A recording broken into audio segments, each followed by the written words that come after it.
В этом раскроечном цехе и начинается жизнь обуви итальянского бренда, сделанной в Ингушетии. На 2 станках изготавливаются составные детали будущей обуви. Один вырезает материал при помощи маленьких ножей, второй же лазером. До миллиметров может рассчитать умная машина и сделать идеальную деталь. Это сокращает и время на вырезку, и отходов намного меньше.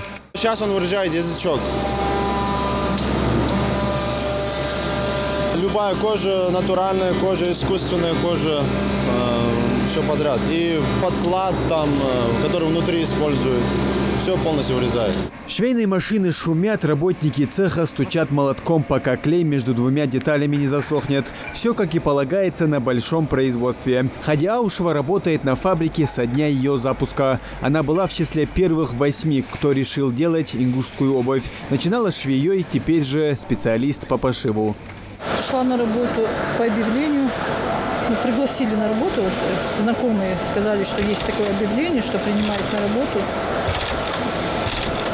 В этой сфере, конечно, я не работала. У нас же нет в республике обувной фабрики. Это первая фабрика, которая у нас есть. Я заканчивала курсы кройки и шитья. Это еще в школьные годы, конечно. Так, для себя дома я сшила, а так по этой производстве, в швейной производстве, так в основном не работала нигде.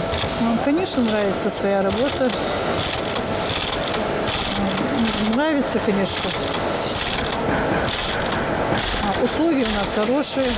График на фабрике обычный, с 9 до 6. Работа здесь останавливается только на обед. Сейчас на обувной фабрике заняты изготовлением очередной партии заказа. Ну а эти сотни коробок с обувью уже готовы и ждут своего покупателя. Работают только с оптовыми заказчиками. Все очень качественные материалы. Когда делаем под заказчика, это по-разному. Вот видите, образцы стоят здесь вот у нас, которые сейчас в производстве, они тоже из натуральной кожи. Процент брака у нас крайне низок. Должен сказать, что на 100 произведенных пар, где-то 1,5 пары, наверное, у нас уходит в брак. Все остальное как бы получается абсолютно нормально. Ну и, в принципе, как говорится, мы ускоряемся, потому что процесс обучения идет до сих пор.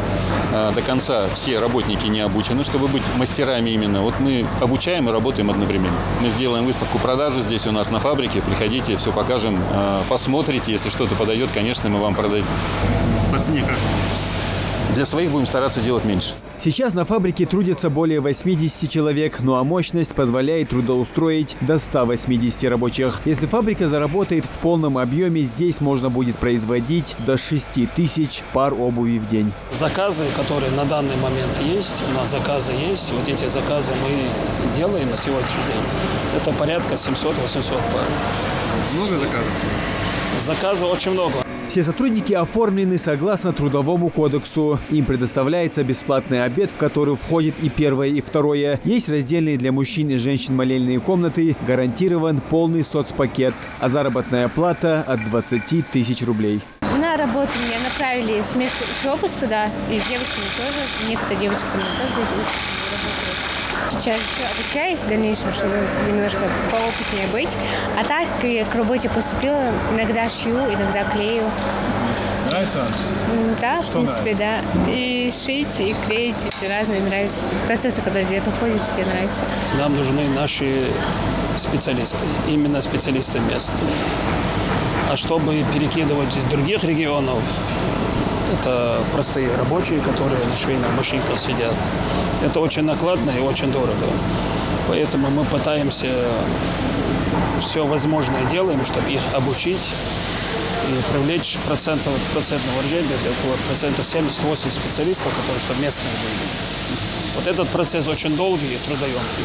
Обувная фабрика давно вышла на всероссийский рынок. Здесь производится женская, мужская, а также детская обувь. Используют как натуральную кожу, в основном это буйвол, а также кожезаменитель. Все зависит от заказчика. Однако, чтобы делать большие заказы, нужно больше рабочих, которых не хватает. Люди, даже можно посмотреть элементарного на швейной фабрике, люди не идут. Те, которые даже приходят, мы их обучаем.